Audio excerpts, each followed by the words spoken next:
Good morning mga idol. Dito po ay papasok na naman po ako ng trabaho na naman mga idol. Kailangan po ito nga po, buti nga po hindi na umuulan at talagang malaking ginawa pag hindi umuulan. Ang hirap po talaga bumiyahe pagka umuulan mga idol. Ito, at samahan niyo po muli ako sa pagbiyahe ko pong ito, papunta po ng Malate sa Maynila, mula po dito sa Antipolo. So let's go mga idol.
So, yun na nga po mga idol.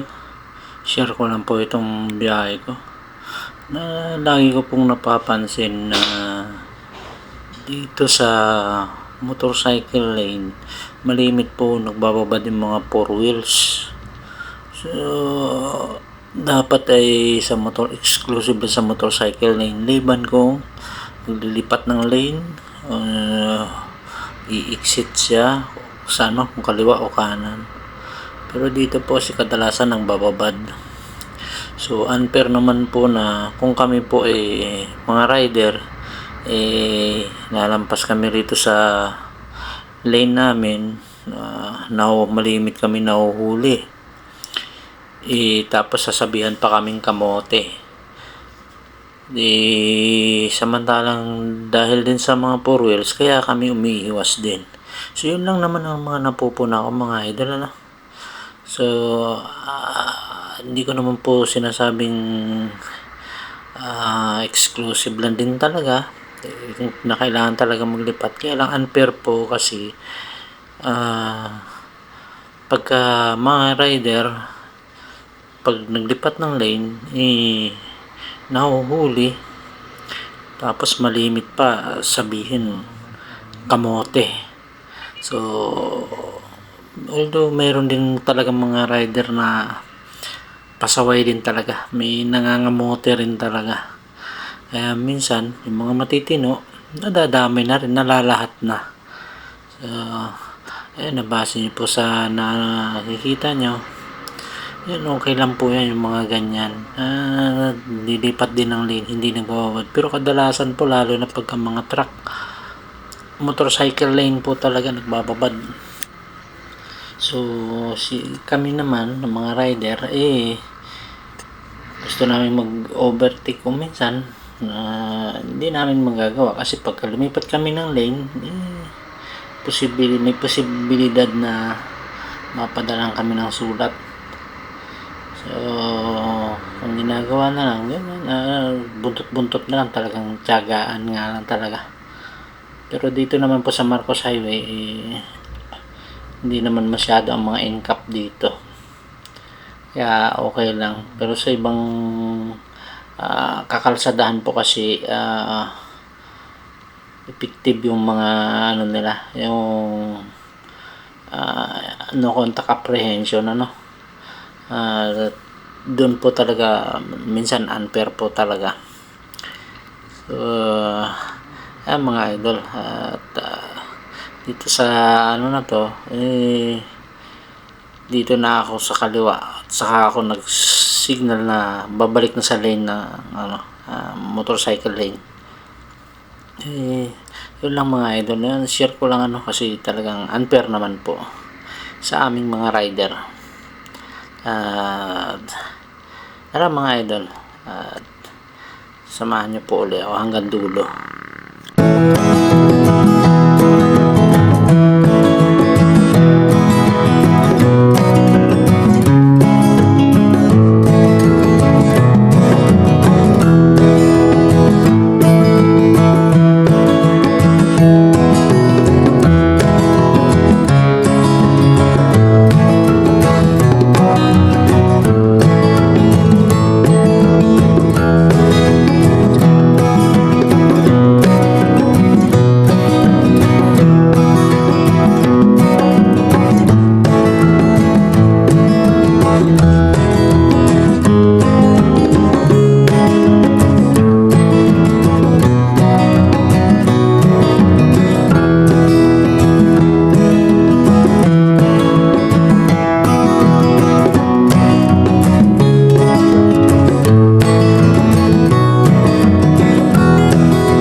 nandito na po tayo sa EDSA. At patawid na po tayo ng EDSA Aurora. Tuloy-tuloy po tayo hanggang doon po sa ito, dire-diretso po ito na hanggang Santa Mesa mga idol. Dahil maaga naman, so chill-chill lang tayo sa pagdadrive mga idol. Kasi ganyan na wala namang mga traffic, so tuloy-tuloy lang. Pasasaan ba kahit medyo mabagal, sigurado naman ang biyahe natin. Talagang ang ingat laging dala-dala. So yun lang mga idol. Maraming salamat po sa panonood ng aking video. Bye bye.